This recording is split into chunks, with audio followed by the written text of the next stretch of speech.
27 de septiembre del 2020. Recuerden que hoy, 27 de septiembre, domingo 27 de septiembre, al ponerse el sol, comienza el Yom Kippur. Y hoy, 27 de septiembre, a las 7 de la noche, tendremos la conmemoración de la Cena del Señor. Habrá un video para que nos guíe en la participación de la Cena del Señor este domingo 27 a las 7 de la noche. Por supuesto, usted puede celebrar o conmemorar la Cena del Señor en cualquier otro momento, cualquier otra hora, pero el video se estrenará a las 7 de la noche en YouTube. Elígeme es el título del mensaje de este día. Salmo 25, verso 16. Amado Pastor Jesús, ilumínanos para que a través del mensaje de este día nosotros podamos percibir con claridad tu voluntad para nosotros y entender lo que está pasando a nuestro alrededor. En Jesús. Amén. Elígeme para recibir tu bondad, porque estoy solo y afligido. Eso dice el verso 16 del Salmo 25, traducido directamente del hebreo.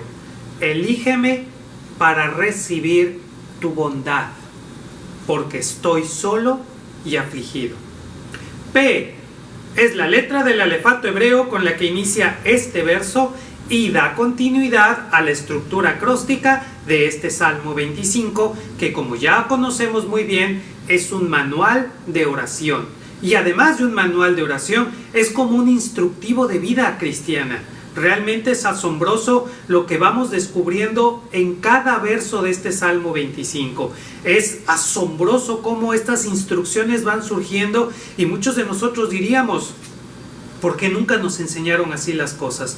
¿Por qué nunca vimos así el Salmo 25? ¿Por qué nunca nos mostraron estas instrucciones que hubieran hecho que nuestro peregrinar de la vida cristiana hubiera sido mucho mejor, más alegre, más gozoso?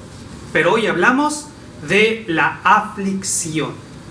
Y es muy interesante y estoy sorprendido de que el tema del mensaje del día de hoy, 27 de septiembre del 2020, tenga que ver con la aflicción. Porque precisamente la invitación, la convocatoria que hace el libro de Levítico acerca del Yom Kippur, el día del perdón, es el de la aflicción. Es un día en el que, de acuerdo al libro de Levítico, el pueblo de Israel debía de entrar en un ayuno de 24 horas y este ayuno lo tenían que dedicar para reflexionar en lo que había sido su vida a lo largo de este año, a tener esa aflicción por los errores cometidos y buscar el perdón de Yahvé.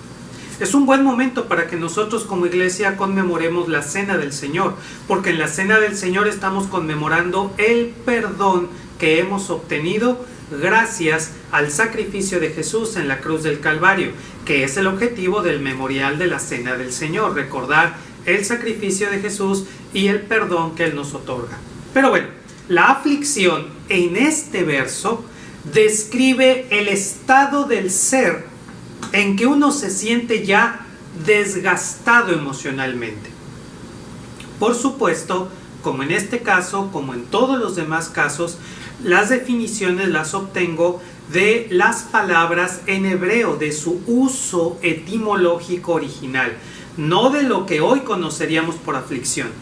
La aflicción en hebreo describe un estado del ser en el que uno se siente desgastado emocionalmente, cansado de luchar con tantos problemas, vacío por dentro, con ese sentido de pérdida, de haber sido despojado, de haber sido derrotado, postrado, humillado, vencido. Esa es la aflicción en su idioma original. Y es la reacción a una situación que nos oprime, frente a la cual nada parece que podamos hacer para enfrentarla victoriosamente o por lo menos para lograr salir de ella. La aflicción se da cuando tengo la sensación de que aquello que me oprime, yo no tengo la capacidad de superarlo, salir de allí, liberarme. Cuando me siento oprimido y que no puedo dominarlo, entra la aflicción. Esta aflicción va más allá del enojo, va más allá de la desesperación, va más allá de la impotencia. En realidad, hace referencia a ese vacío interior. El reconocimiento de que dentro de uno nada queda, solo tinieblas. No estamos hablando de un problemita así sencillo como que te mandaron un reporte y vas camino a la casa para que te lo firme tu mamá. No, estamos hablando de esas situaciones en las que realmente tú te sientes vacío por dentro. Sientes que lo has perdido todo, no necesariamente fuera de ti, pero sí dentro de ti. Que dentro de ti solamente quedan tinieblas. Todos hemos tenido problemas, todos hemos tenido preocupaciones, todos hemos tenido situaciones adversas, todos hemos sufrido enfermedad, pero la angustia, la aflicción bíblicamente es ese estado del ser en el que me siento vacío por dentro. O sea, no hay nada. Y además me siento en tinieblas, o sea, de que adentro de mí está tan oscuro que yo ya no puedo distinguir nada. Y entonces, cuando somos conscientes de que de aquello que nos oprime no nos podemos salir, de que estamos vacíos por dentro, entonces nos sentimos trágicamente solos. Y agrego trágicamente porque a veces la soledad se desea, se disfruta, es gratificante, es reconfortante, es necesario. A veces la soledad es algo que nosotros buscamos y que la disfrutamos. Pero aquí no estamos hablando de esa soledad a la que voluntariamente accedemos para descansar o valorarnos.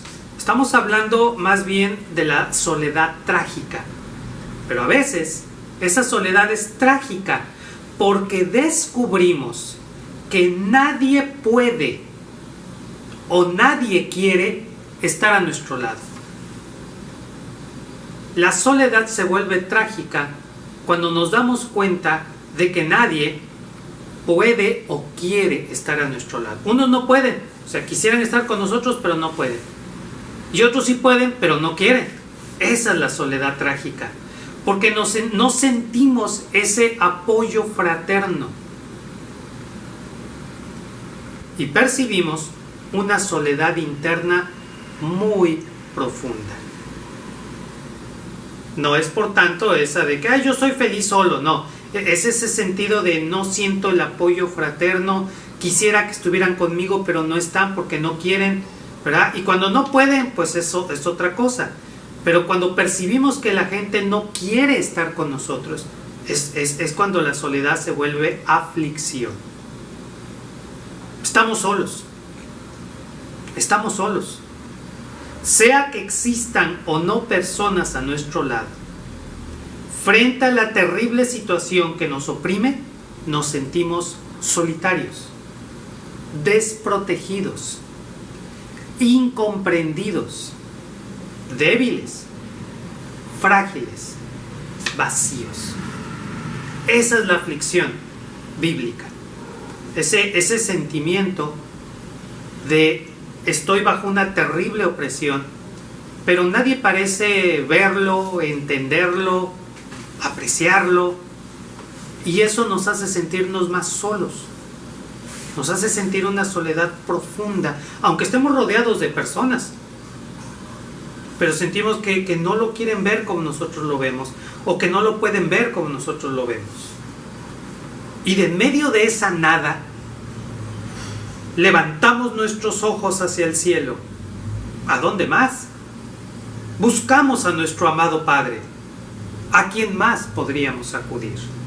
Ahí está la lección de este verso y de este salmo, que es un manual de oración. Precisamente cuando la aflicción te haga darte cuenta de la profunda soledad en la que vives, levanta tu mirada hacia el Padre Celestial, porque no hay nadie más a quien acudir, porque no hay nadie más a quien puedas realmente acudir. Y es trágico que muchos de nosotros no percibimos esa realidad divina precisamente hasta que llega la aflicción. Es muy común decir que cuando sentimos que ya no podemos más, hablemos con Dios y busquemos a Dios. Y yo siempre me he preguntado, ¿y por qué solo cuando ya no podemos más? Esa frase que de una o de otra forma siempre decimos, cuando ya no puedas más, busca a Jesús. Cuando te sientas desfallecer, búscalo a Él. Aunque suene muy bonita y muy consoladora, a mí siempre me ha molestado, siempre me ha causado cierta incomodidad. Porque yo me pregunto, ¿y por qué solo cuando ya no podemos más? ¿Por qué buscarlo solo cuando ya no hay ninguna otra alternativa? Tal vez yo no entiendo bien la forma en la que la gente expresa esas ideas, pero a mí la idea que me da es, tú búscale como puedas, entre amigos, entre parientes, familiares, esto, y cuando ya no tengas ninguna posibilidad, entonces sí busca a Dios. Siento que Dios es como el salvavidas, como el bote salvavidas, como la última solución. Cuando ya no queda de otra, pues ya ni modo, busca a Dios. Así lo entiendo yo. Y yo sé que muchos de ustedes también así lo perciben, que la frase, aunque suena muy bonita, es de esas frases fabricadas, estereotipadas, pero que realmente están expresando la idea contraria. Busca a Dios cuando no tengas a nadie más a quien buscar. Y para mí esas son en realidad muletas. ¿Okay? Muletas porque no podemos caminar por nosotros solos. Entonces le pido a Dios que me eche la manita. Y obviamente cuando ya me echó la manita, pues ya de aquí yo puedo solo, Señor. Eso es lo que realmente me hace sentir que dicen estas frases. Y bueno, mi experiencia como pastor me muestra que mucha gente tiene esa idea. Que a Dios se le busca cuando está uno mal, cuando uno realmente ya no tiene otra posibilidad. Y cuando uno logra superar todo eso, pues entonces ya otra vez se aleja uno de Dios porque ya está uno bien, ¿verdad? Ya no quiere uno molestar al Señor. Así llegan a decir, porque está muy impregnado en la mentalidad de las personas, de los cristianos de nuestra cultura. O sea, solo buscamos a Dios por interés, por necesidad. Eso no es amor. Y estamos aprendiendo a buscar a Yahvé por amor, no por necesidad. Es bueno que cuando una persona está en aflicción busque a Yahvé, por supuesto, pero no solo en ese momento, no solo en esa situación. La mayoría de nosotros trágicamente conocimos a Yahvé a través de una tragedia. Pero no debe de ser esa la única situación. No debe ser esa la única razón. Y por supuesto no debe ser la única motivación. De allí que el mejor consejo que le podemos dar a cualquier persona es busca a Yahvé en oración siempre, para todo y por todo. No solo cuando hay tragedias. Pero bueno, lo importante es que en el momento en el que escribió el Salmo experimentó esta soledad causada por la aflicción, buscó a Yahvé. Recordamos entonces el hogar paterno y dirigimos, como el hijo pródigo debió hacerlo, nuestra mirada anhelante, esperanzadora, regresar al hogar de paz. Pues confiamos en Yahvé, nuestro amado papito. En Él está puesta nuestra esperanza firme. Y si bien nos sentimos solitarios, sabemos que no estamos solos. Hay una gran diferencia entre sentirnos solos y saber que estamos solos. Nosotros, humanamente, podemos sentirnos solos porque las personas a nuestro alrededor no quieren estar con nosotros, no pueden estar con nosotros o ni siquiera están. Pero sabemos que nuestro Padre Celestial siempre está aquí, en medio de nosotros. Así que no estamos solos, aunque nos sintamos solos. Por eso es muy importante distinguir entre nuestros sentimientos y nuestras razones. El sentimiento es uno, la razón es otro. Si supiéramos que Dios no nos oye y que ya nos abandonó, pues ni siquiera levantamos la mirada al cielo, pues ¿para qué? Pero el hecho de que lo podamos hacer significa que aunque nuestro sentimiento nos dice una cosa, la razón nos dice otra. Y este es el otro lado de la moneda. Ya había el aspecto negativo de criticar el que se hable de que en tiempos de angustia busques a Dios. Pero el aspecto positivo es ese.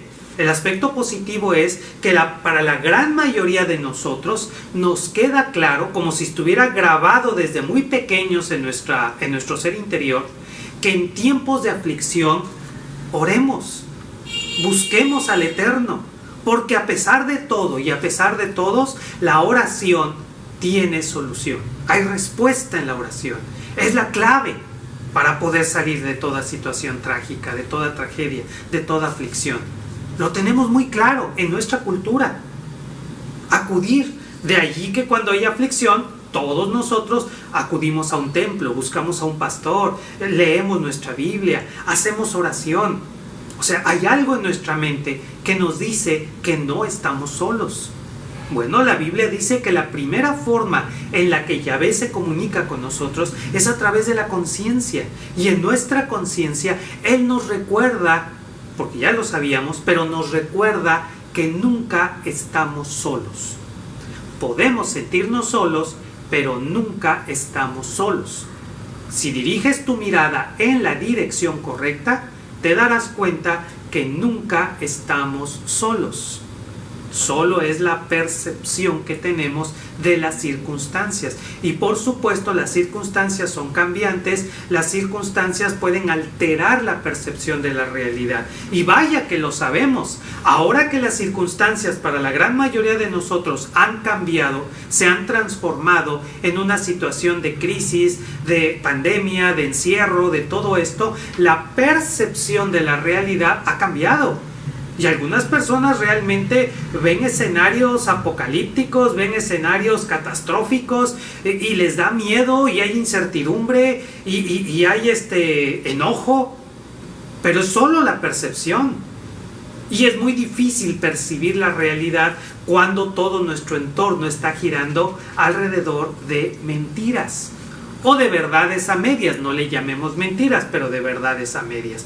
Es entonces que nuestra conciencia nos recuerda, dirige tu mirada hacia lo alto, el Altísimo, hacia aquel que está por encima de todas estas circunstancias.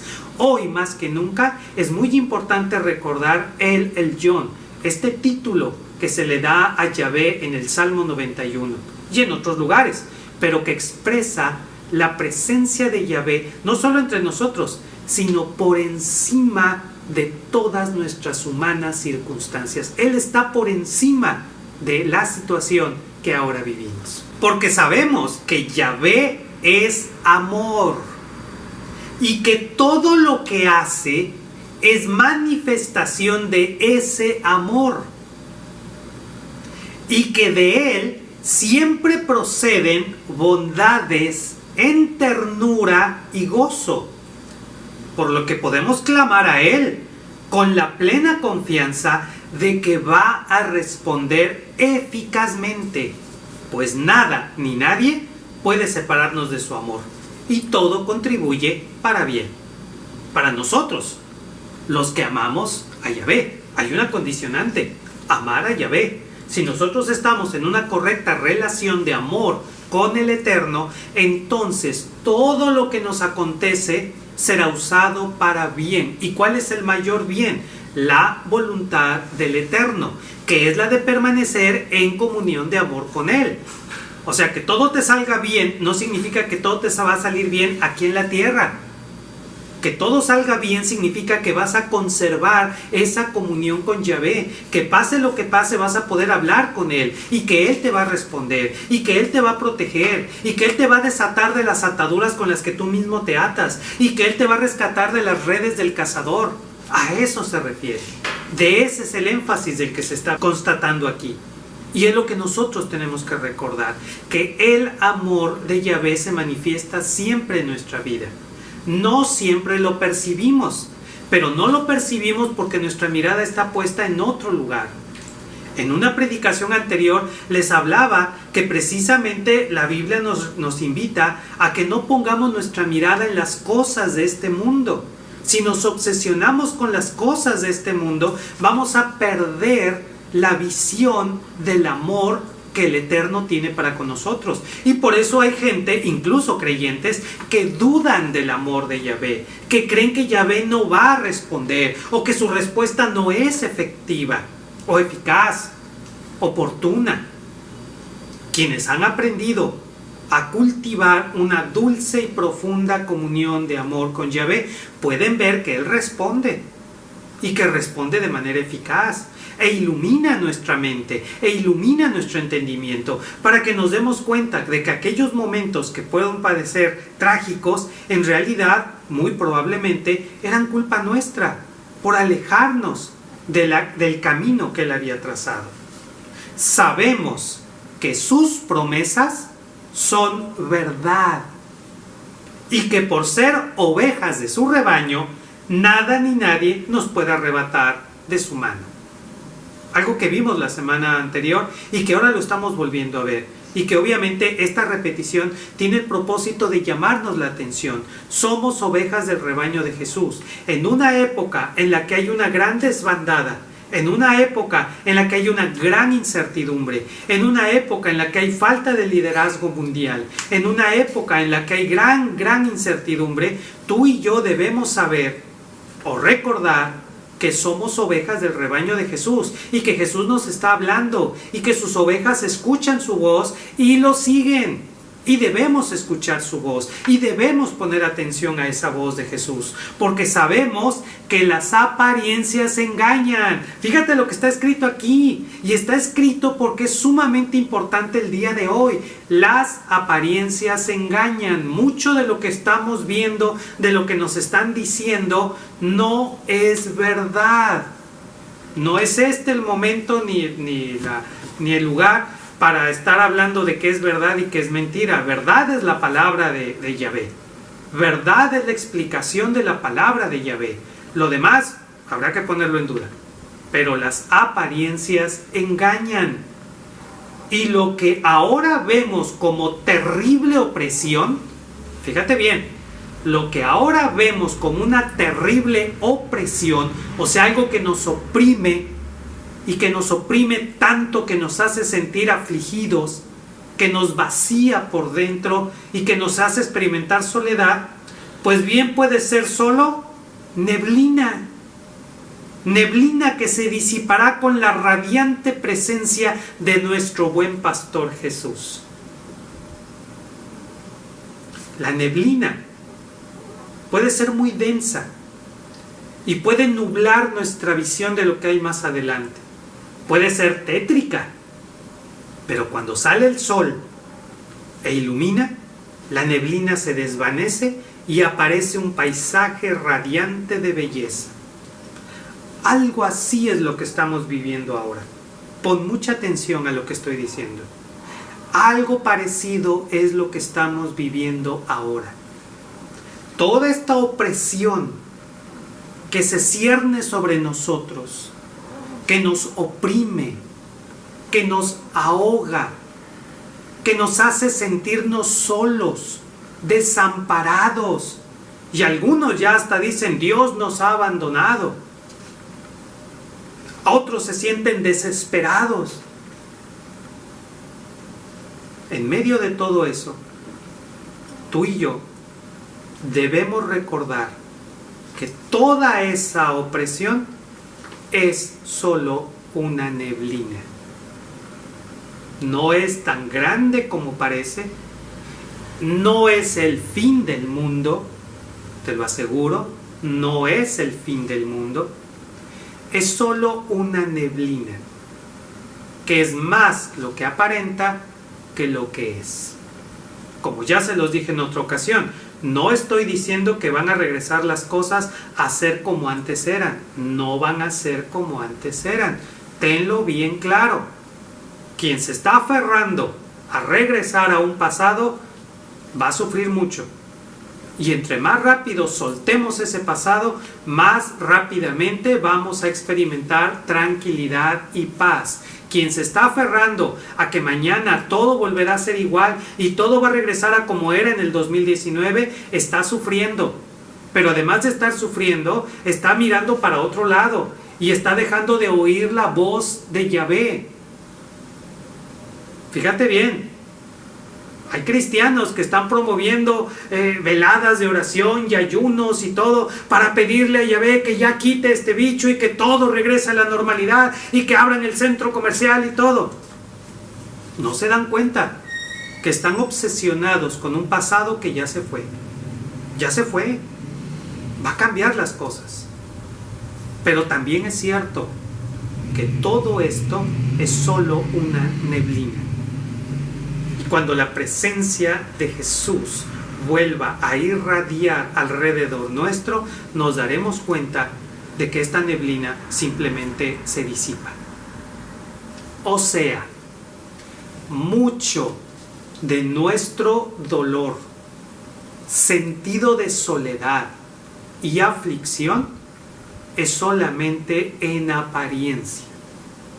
Si permitimos que Jesús nos ilumine con su palabra, empezaremos a disfrutar de una verdad que va más allá de estas circunstancias. Y aún en medio de estas circunstancias, nosotros podemos experimentar la luz radiante de la presencia de Jesús en medio de nosotros, sin importar las circunstancias que estén allá afuera. Ya lo decíamos desde años atrás, que nuestra comunión con Jesús no depende de las circunstancias, depende de la firmeza de nuestra convicción de que Jesús tiene la verdad, pues ahora se está poniendo en prueba esa convicción. Porque ahora las circunstancias del mundo han cambiado y el mundo está dictando que la gente debe sentirse sola, oprimida, atrapada, en incertidumbre. ¿Para qué? Para que después nos puedan vender una aparente solución y la gente la pueda aceptar sin darse cuenta de lo que están renunciando, sin darse cuenta de la esclavitud a la que pueden ser sometidos, con tal de salir. Ya no quiero sufrir esto, ya no quiero estar así. Pero tú y yo no estamos esperando la respuesta en el mundo. Nosotros sabemos que Jesús tiene para nosotros la verdad y nosotros podemos disfrutar de la luz de la verdad en comunión con Jesús en medio de esta situación. ¿Qué tanto va a cambiar las circunstancias? Eso no importa. Nuestra comunión con Jesús va a permanecer y allí permanece y ha permanecido para todos nosotros. Esta preciosa comunión de amor con nuestro Señor Jesús haya estado, solo que por algunos días o algunos meses algunos de nosotros o muchos de nosotros nos hemos distraído. Es casi inevitable, hay tanto ruido, tantas noticias, tantas cosas que no hemos podido luchar contra eso. La mayoría de nosotros pues, nos hemos dado una asomadita a ver qué hay allí y nos ha dado miedo. No hay problema que lo aceptes o que reconozcas que algún día has tenido miedo. Tal vez más de una noche te fuiste a la cama a dormir con ese sentimiento de incertidumbre, de miedo, de ¿y si es el fin del mundo? ¿Y si de veras todo colapsa? ¿Y si nunca se acaba esto? Yo sé que lo pudiste haber sentido. Es humano sentir ese miedo. Es humano que cuando perdemos nuestras seguridades terrenales, pues no sabemos sobre qué pisar. Pero déjame decirte que ese leve, momentáneo miedo que tú has sentido, multiplicado por 1000, es lo que está sufriendo mucha gente. Hay gente que vive en permanente incertidumbre, que está aterrada, que realmente está muy preocupada. Pero para ti y para mí, la luz de la verdad resplandece, iluminando todo a nuestro alrededor y nos hace contemplar una realidad diferente, nos hace ver las cosas desde otra perspectiva. No esperamos que el mundo mejore, no esperamos que el mundo empeore.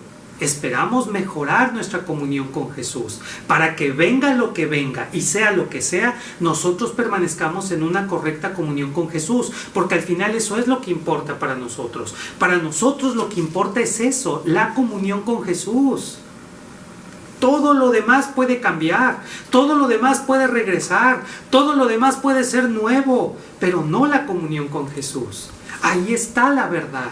Y cuando vemos esa verdad, mucho de lo que ahorita nos oprime, de lo que ahora nos oprime, se va a desvanecer como una neblina. No estoy diciendo que esta situación física mundial va a cambiar. Estoy diciendo que lo que nos oprime se va a desintegrar. Y nos vamos a dar cuenta que nos estábamos preocupando por nada. Que nos estábamos afanando por nada. Y que nosotros sí podemos disfrutar de una dulce y profunda comunión con Jesús sin importar lo que esté pasando allá afuera. Nuestra comunión está acá, para arriba y para la izquierda. Esta vez no vamos a caer en la trampa de confiar en los espejismos de este mundo. ¡Wow! Fíjate lo que está escrito aquí, porque esto fue escrito hace varios años, pero fíjate lo que está escrito aquí. Esta vez no vamos a caer en la trampa de confiar en los espejismos de este mundo. Estamos viviendo una época sumamente emocionante. Emocionante en el sentido de que la misma sociedad está mostrándonos que muchas cosas que creíamos verdaderas eran mentiras. Que muchas cosas que parecían éxito, felicidad y triunfo eran en realidad podredumbre. Nos están mostrando, están saliendo a la luz muchas cosas. Y algo que está particularmente manifestándose de una manera muy muy clara es que el mundo estaba lleno de mentiras. De mentiras. Hasta lo que comemos es mentira. Y todo esto tiene una repercusión muy grande, porque no vamos a volver a caer en las trampas de los espejismos de este mundo. Este mundo está lleno de espejismos, o sea, cosas que parecen verdaderas y que parecen prometer mucho, pero en realidad son mentira, no existen, no es así. El mundo no es como nos lo pintaron. El mundo es más gris, más triste, más vano. Pero no vamos a volver a caer en esa trampa. No vamos a caer en los espejismos. Esta vez no vamos a caer en las trampas de los perversos. Fíjate bien lo que estoy diciendo. Esta vez no vamos a caer en las trampas de los perversos, porque estoy asumiendo que en el pasado caímos en las trampas de los perversos. Por la razón que sea, pero caímos en esas trampas. Pero esta vez no nos va a pasar, porque ya hemos aprendido. Y estamos aprendiendo a escuchar a Jesús. Y estamos aprendiendo a confiar en Jesús. Y estamos escuchando instrucciones claras y precisas que Jesús nos da. Fíjate cómo en estos días, en medio de toda esta situación que vive el mundo, a nosotros Jesús nos está invitando a celebrar su amor, a cantar su amor, a confiar en Él. ¿Por qué? Porque Yahvé nos quiere mantener con la mirada puesta en Él, no con la mirada puesta en el mundo. Porque el mundo es vanidad, porque el mundo es vano.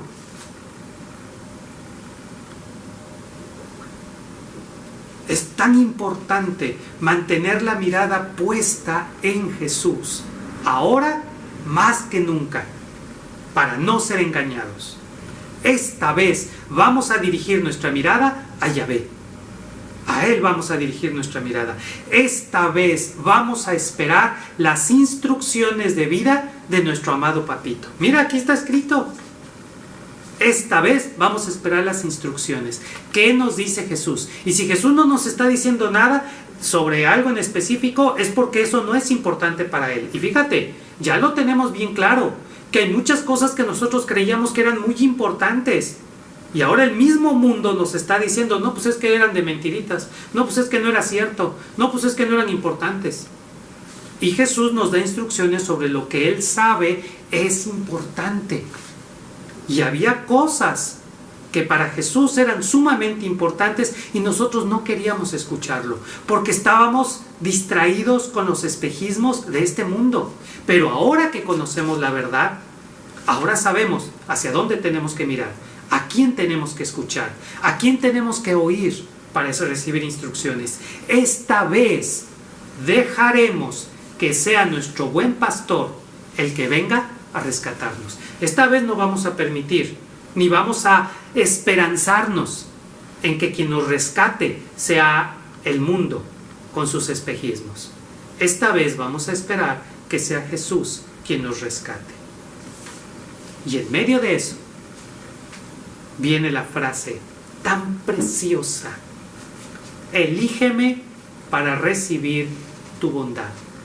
Toda esa frase, elígeme para recibir tu bondad, es una palabra en hebreo, pero una palabra en hebreo que encierra toda esta profundidad de significado.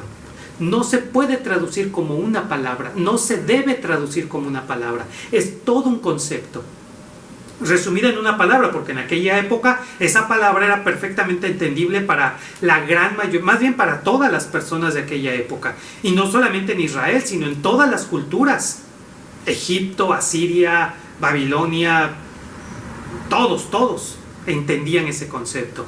Hoy necesitamos traducir el concepto, por eso es que se tradujo elígeme para recibir tu bondad. Y lo explico. Esta petición describe en hebreo a una persona poderosa y bondadosa. Lo primero que hay que entender es que esta palabra se utiliza para describir a una persona, a un ser humano. Será una palabra que se usaba en el ámbito humano, en el ámbito de las relaciones humanas, y se utilizaba para describir a una persona que era poderosa, un comerciante, un rey, alguien que un jefe militar, pero además que era bondadosa, que obviamente no era muy común encontrar a una persona que reuniera estas dos características, poderosa y bondadosa. Pero obviamente sí las había, y cuando las había se utilizaba esta palabra para ellos. Bien, esta petición describe en hebreo a una persona poderosa y bondadosa, número 1. Número 2, que observa a un grupo de personas que vino a verla, ¿ok? Y de entre ellas elige a una para brindarle una especial protección y provisión, o sea, su favor, como manifestación de su bondad, y que va a cambiar significativamente la vida de la persona elegida. Regularmente podríamos pensar en un rey que hace una convocatoria: convoco a todos los súbditos de mi reino tal día en tal lugar, y ahí se reúne toda la gente en una gran explanada, y el rey sale del balcón de su palacio o algo así, ¿verdad? Y ve a la multitud, y de entre toda la multitud él elige a una persona y dice: elijo a esa persona, tráiganla. Y la traen y le pone un manto especial o una diadema, algo que la distinga, ¿verdad? Y recibe el favor del rey, ¿verdad? Y te voy a regalar un terreno para que pongas ahí tu casita, o en fin, algo. Esa era la palabra. La acción de una persona poderosa y bondadosa al elegir a alguien para darle una manifestación de su bondad, brindarle su favor. Y que ese favor no es simplemente te voy a dar una medallita y ya, no, es algo que va a cambiar significativamente la vida de esa persona, porque hoy en día, ¿verdad? Pues también hay gente poderosa que te elige, ¿verdad? Para que te saques la foto con él, y pues nomás te sacaste la foto con él y ya, ni una copia te regalaron. O sea, no pasa nada, no cambia nada tu vida. A veces hasta te meten más líos que otra cosa, ¿verdad? O a veces te dan ahí una bolsita con una bolsa de arroz y de frijoles y todo, y ahí, ¡ay, qué buenos son! No, pues no, eso no, estamos hablando de algo diferente, ¿ok? A veces sucedía, ¿verdad?, que un comerciante, ¿verdad?, reunía a un grupo de personas, o simplemente elegía, ¿verdad?, un comerciante elegía a alguien y decía: oye, tú muchacho, ven, acompáñame, te voy a nombrar mi ayudante, te voy a enseñar mi profesión, ¿verdad?, y me vas a ayudar, y después te voy a dar una parte de mis riquezas. A eso se refiere esta palabra. Curiosamente era algo relativamente común en aquella época. Tal vez por propaganda lo hacía el rey, pero cuando lo hacían los comerciantes no era por propaganda. Mucha gente que lograba ascender en la escala social y lograr un estado de riqueza material o de poder político, que regularmente estaba asociado a la riqueza material, ¿verdad?, sentía ese deseo de poder ayudar a alguien, ¿verdad? Si alguna vez has leído Las Mil y Una Noches, ahí aparecen varias historias de personas así, que eligen al azar a alguien, ¿verdad?, para vivir algunas aventuras y poderle ofrecer ciertas riquezas o cosas así, ¿verdad? Por lo regular, la persona elegida, ¿okay?, recibía algún tipo de entrenamiento para poder disfrutar del favor que se le iba a ofrecer. No es que se condicionara, no.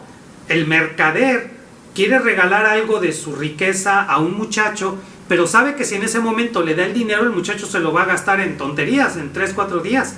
Entonces se lleva al muchacho para que durante 2 o 3 años aprenda sobre el negocio, aprenda cómo se comercia y todo, y cuando el muchacho ha adquirido las herramientas, la habilidad, entonces le da ese dinero que le quería regalar, y entonces el muchacho, en vez de gastárselo, ya sabe qué hacer con él, invertirlo, negociar, cosas así.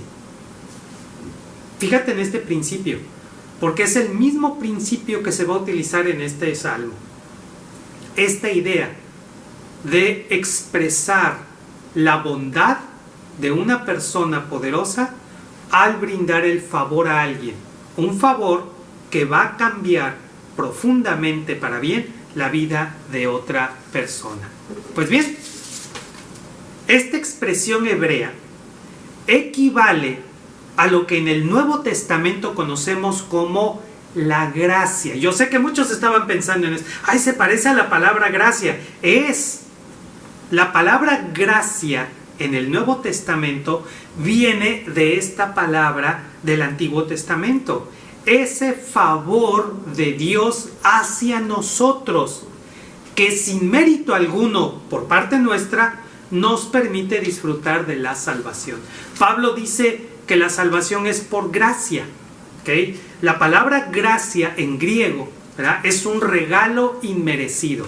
Y la gran mayoría de nosotros así nos han explicado y así hemos enseñado, yo así lo he enseñado, que la gracia es el regalo inmerecido de la salvación. O sea, un regalo que no merecíamos, pero igual nos lo da Dios. Y que la salvación por gracia implica que nosotros no tenemos que hacer nada para obtener ese regalo. Es algo que Dios nos da, ¿okay? Eso es lo que enseñamos. Y hasta cierto punto es verdad. El problema con la explicación de la palabra gracia, o charis en griego, es que todos nosotros, todos los pastores y profesores y todo, veíamos su significado en griego, cómo se utilizaba en griego esta palabra, pero no veíamos su trasfondo hebreo. Bueno, yo todavía cuando llegué al seminario no se conocía no sabíamos conectar. Y yo, por lo que he reflexionado, tampoco nuestros maestros del seminario sabían cómo conectar el Antiguo Testamento con el Nuevo, bajo la idea de que el Antiguo era otra cosa, ¿verdad? Y además había mucha fascinación por el griego. Yo me acuerdo, antes de entrar al seminario, la fascinación que tenía la gente por el griego. Hablo de pastores y profesores de seminario. O sea, les fascinaba el griego. Incluso conocí 2 o 3 pastores. Conocí un pastor que buscó este libro, ¿cómo se llama? Diálogos de Platón, ¿verdad? Pero buscaba una edición en griego y en español, porque él sabía griego y él quería leer los diálogos de Platón en griego, y buscaban la Ilíada y la Odisea en griego, y buscaban leer Aristóteles y Platón. Yo me acuerdo que la gran mayoría de los pastores y profesores de seminario, antes de que yo entrara al seminario, idolatraban, esa es la palabra, idolatraban la cultura griega. Y creían que con un buen entendimiento de la cultura griega, ellos podían explicar perfectamente el Nuevo Testamento con sus ideas y conceptos. Grave error. Grave error. Es como si, perdón que me ponga como ejemplo, pero es como si todos mis escritos, mis sermones, se tradujeran al inglés, por ejemplo, ¿verdad? Y se hicieran famosos, déjenme soñar un ratito, ¿verdad? Y se hicieran famosos mis sermones en inglés, no sé, en Tailandia, ¿verdad? Allá en Tailandia, ¿verdad? Que hablan otro idioma, ¿verdad? Se hacen famosos mis sermones en inglés, traducidos del inglés al idioma que se habla en Tailandia. Pensemos dentro de 200 años, ¿verdad? Y bueno, dentro de 200 años la gente de Tailandia, ¿verdad? Está fascinada con mis sermones, ¿verdad? Y quieren entender el pensamiento que hay detrás de él, qué es lo que yo pensaba, qué es lo que yo sentía y vivía. Y entonces se ponen a estudiar el idioma inglés, se ponen a estudiar la cultura americana y todo lo que tiene que ver con la cultura americana para tratar de entenderme. Eso sería un gravísimo error. Porque para empezar yo ni escribí en inglés, yo escribí en español. Y yo he vivido en México toda mi vida y seguiré viviendo, primeramente Dios, toda mi vida en México, ¿verdad? Y claro que tengo alguna influencia americana, ¿quién no? ¿Verdad? Es el imperio. Pero obviamente no se puede entender mi vida conociendo la cultura americana y bajo el idioma inglés. Y es que Javier decía esto, no, esa es la traducción al inglés, yo en español yo decía esto. Y hay cosas que serían incomprensibles en otro idioma porque son propios de nuestra cultura, ciertos dichos, ciertas formas de expresión que utilizo o que utilizamos como mexicanos. Bueno, es lo mismo que sucede con el Nuevo Testamento. El grave error que cometimos muchos fue tratar de entender el Nuevo Testamento dentro de la cultura griega. Y hoy sí quedo asombrado de cómo los pastores preferían leer Aristóteles, Sócrates, Platón que leer la Biblia o tratar de entenderla, porque ellos creían que así debía de ser. Y yo recuerdo muchos predicadores explicando los conceptos del Nuevo Testamento desde la cultura griega, porque el logos es esto, para Platón el logos es esto. Yo recuerdo predicadores diciéndonos, esta palabra logos lo utiliza Platón así de esta manera, y esta palabra... No, quienes escribieron el Nuevo Testamento tenían una mentalidad judía, su lengua natal era el hebreo y estaban empapados de la cultura. Marcos, Pablo, aunque Pablo escribiera en griego, Pablo era judío, fariseo de fariseos, educado a los pies de Gamaliel. Es evidente que ellos tenían una mentalidad hebrea. Y ellos estaban traduciendo conceptos de la cultura hebrea al griego, con todo lo que esto significa. O sea, al pasarlo de una cultura a otra, pierde mucho de su significado. Charis o gracia está describiendo este concepto hebreo de una persona poderosa y bondadosa que elige a alguien para mostrarle su bondad al ofrecerle un favor que va a cambiar profundamente su vida. Pero para que pueda disfrutar ese favor, primero tiene que pasar por un entrenamiento. Todo eso no lo sabíamos y no nos lo explicaban.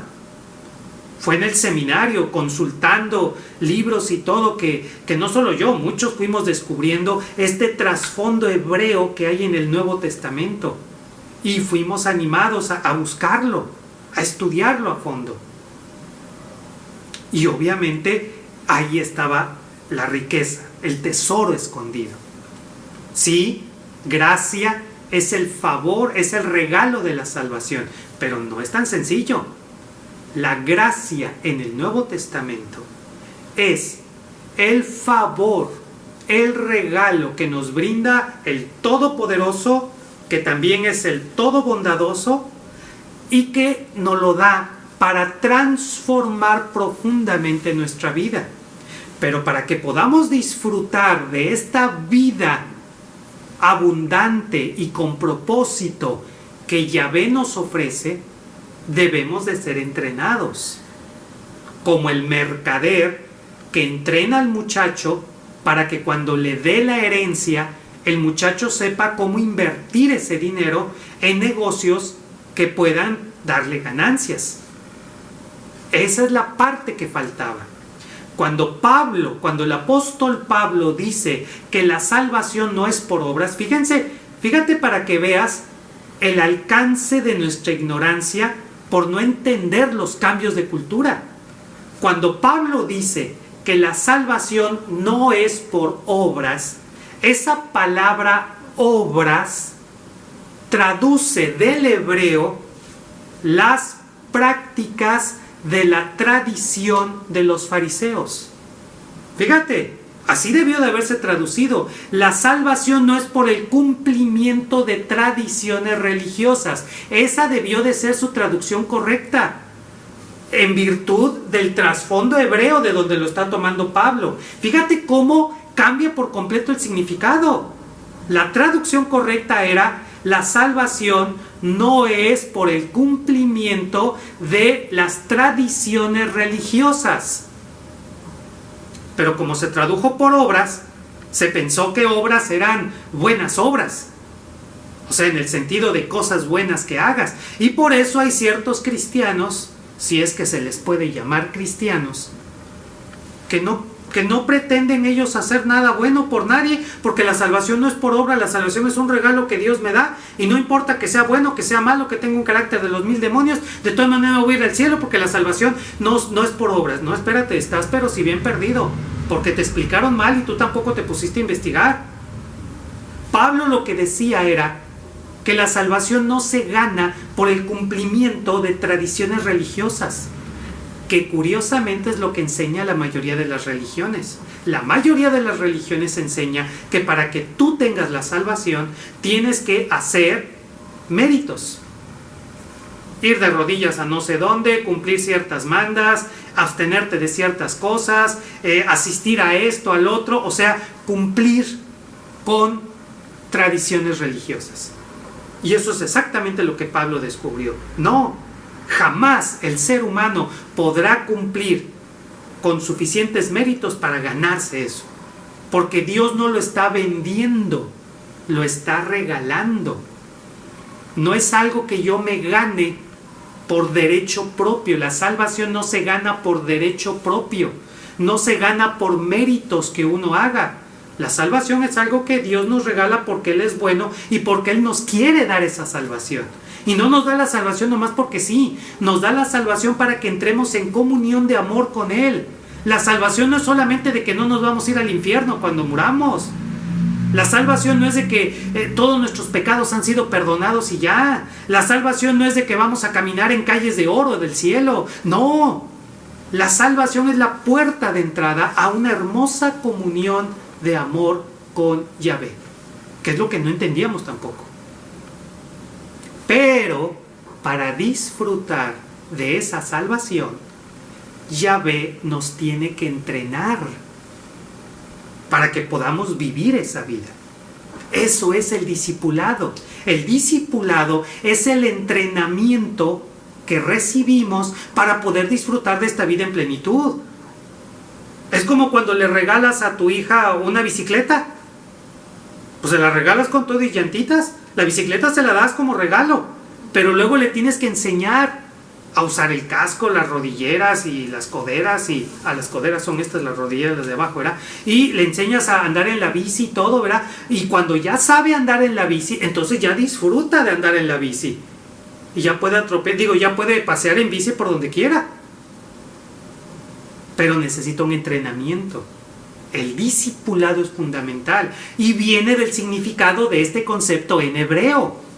Como no nos lo explicaron y como no tradujeron bien, pues nos quedamos con la idea de que la salvación es algo que me dan porque Dios es bien buena onda, ¿verdad? Y me lo dio a mí porque yo soy bien buena onda y pues ya no tengo que hacer nada. Y como no es por obras, pues no hago cosas buenas. No, espérate. Fuimos creados para buenas obras, las cuales Dios preparó de antemano para que anduviésemos en ellas. Y allí Pablo ya usa otro concepto. Ya no está hablando de las tradiciones religiosas, ya está hablando de ser bondadoso con el prójimo. Porque si yo recibo algo de Yahvé como un regalo, pues yo lo debo también brindar como un regalo. Eso es lo que está detrás de todo esto. Esta es la idea de elegir a una persona para disfrutar de la bondad que entrega el Todopoderoso y el Todosuficiente. Esa es la idea de elegir. Elígeme a mí para disfrutar de tu bondad, porque tú eres el Shaddai. Entonces, somos salvos por la gracia del Eterno. Y esto no por mérito nuestro, pues es un regalo del Eterno. Y por ello, solamente depende de la libre elección que Él hace a favor nuestro para llevarnos a la comunión de amor con Él. Fíjate lo que está escrito aquí. La salvación es para llevarnos a tener comunión con Él. Todavía hay quienes creen que es una obligación orar. No es obligación. Es la vida cristiana. Es nuestra vida. Así es nuestro amado Padre, que por su gracia y sin mérito alguno nuestro, nos elige para brindarnos su bondad manifestada en bendiciones, que son amor, gozo y paz para plenitud de vida. Esa es la bendición de Yahvé. Amor, gozo y paz para plenitud de vida. Todo lo demás es añadidura, dice Jesús. ¿Recuerdan? Tú no te preocupes qué vas a comer o qué vas a vestir. Los que no creen, los que no confían en el Eterno, se preocupan por eso. Tú no. Eso vendrá por añadidura. En el pasado, cada uno de nosotros fue elegido por Dios para salvación. ¿Cómo lo sé? Pues porque ya llevamos como 1 hora de predicación y sigues oyendo. El hecho de que no te hayas parado a media predicación y te hayas ido, o que le hayas cambiado ahí al YouTube para ver otros videos porque este ya te aburrió, el hecho de que sigas escuchando la predicación es la principal manifestación de que tú fuiste elegido por el Eterno para ser parte de su rebaño. Fuiste elegido y lo estás demostrando porque te gusta escuchar la explicación de la palabra divina. Pues bien, todos nosotros fuimos elegidos para salvación. Y esta elección, fíjate bien, esta elección fue una decisión libre de Dios, del Eterno. Es una decisión de Él.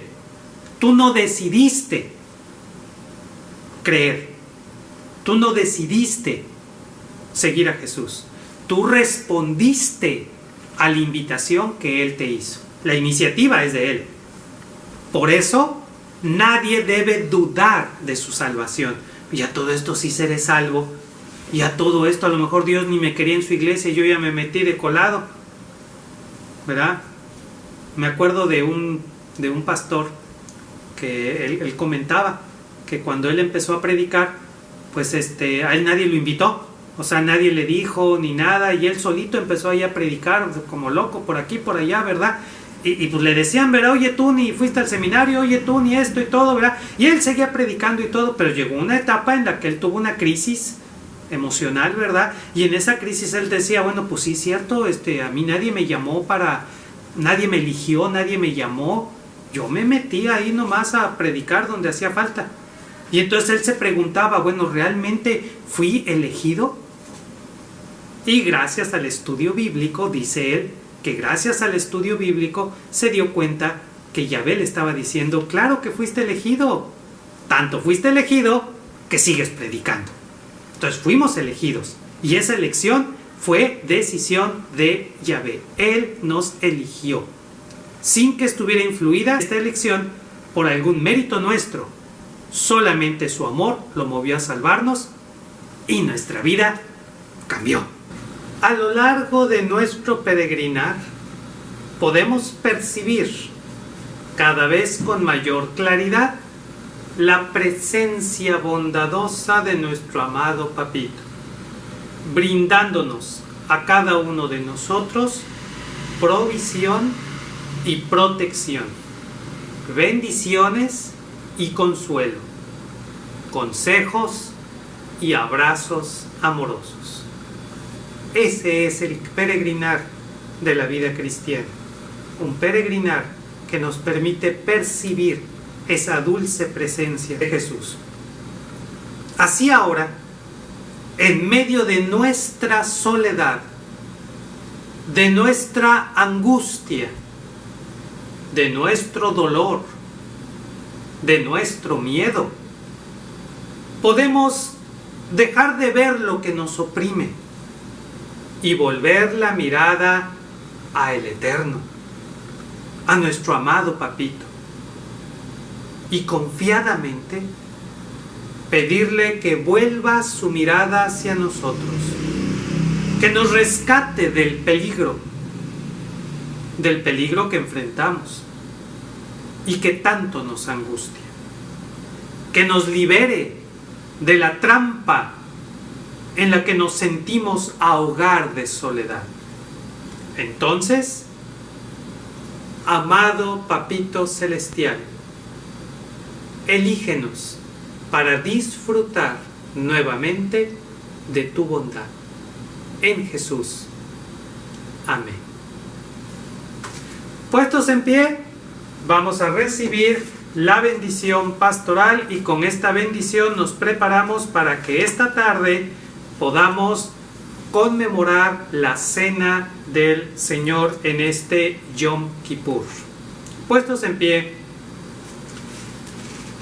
Yahvé te siga brindando su fuerza de vida y te proteja como su propiedad exclusiva. Jehová fije su mirada en ti, iluminando tu rostro, conversando contigo.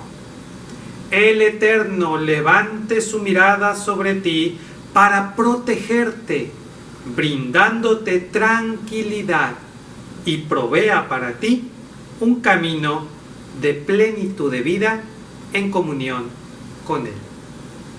Amado Padre Celestial, con esta bendición enfrentamos esta nueva semana con la confianza de que en medio de nuestra aflicción, de nuestra soledad o de nuestro miedo, tú te vas a manifestar con tu amor y tu ternura, y nuevamente vamos a experimentar tu dulce presencia, liberándonos, rescatándonos, abrazándonos.